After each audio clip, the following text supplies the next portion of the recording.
The boating show has come to the Coast Guard station on Fort Myers Beach. We're going to talk about courtesy marine exams with auxiliarist Myers.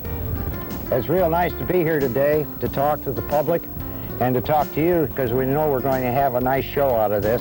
Well, tell me, when you say courtesy, that means that it's voluntary and there's no penalty involved in this? No, there's no penalty involved in this at all, Ed. What it is we take a safety check of the person's private boats and to see if they have all the necessary survival equipment aboard their boat. How do they avail themselves of this exam? Well, you can call the Coast Guard Auxiliary. So you'll come to their house where their boat's parked? That's right. What are the things that you start looking for to check on the boat? First, flotation devices, if you want to use that word, and make sure that they're in good shape and they have enough of them on board to cover every passenger and that they fit. So you got to have a device to sound a horn, like, you know, or a bell or something like that. And the different boats have to have different styles. So different styles to make sure that they're within the federal guidelines and also within the state guidelines.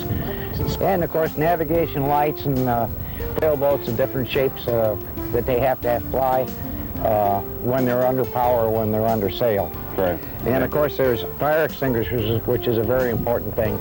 And people let those go, and the next thing you know, where's the fire bottle? And there it is, banging around in the back of the boat.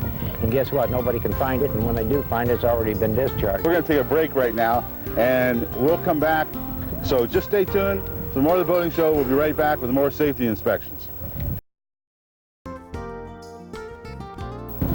The boating show has come to the Coast Guard station on Fort Myers Beach. We're going to talk about courtesy marine exams with auxiliarist Myers.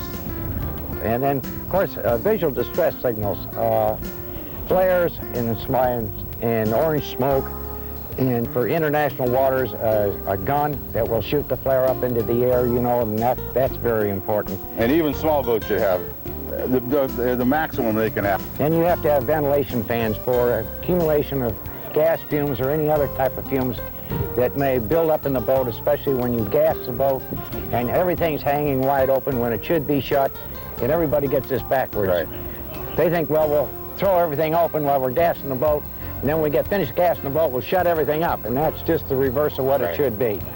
Back frame arresters on inboard engines, which in case you have a backfire in an engine, it does not actually shoot the flame out. The back frame arrestor, which is only Coast Guard approved, is the only ones that are acceptable on that. And that is a mandatory thing.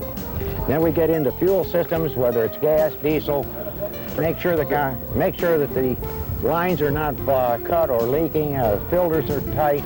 Yeah. Okay, then we look for anchors. So one thing you got to have out here, even though there's a lot of shallow water, you've got to have an anchor, because when that engine quits and you're out there in the middle of someplace, you've got to be able to stop right about in the area where you want, especially if you're going to call for help. That's right. Your boat's less than 16 feet long. You got to have a paddle. Right. And then a dewatering device, and this is called a bilge pump in most boats. We're going to take a break right now, and we'll come back. So just stay tuned for more of the boating show. We'll be right back with more safety inspections.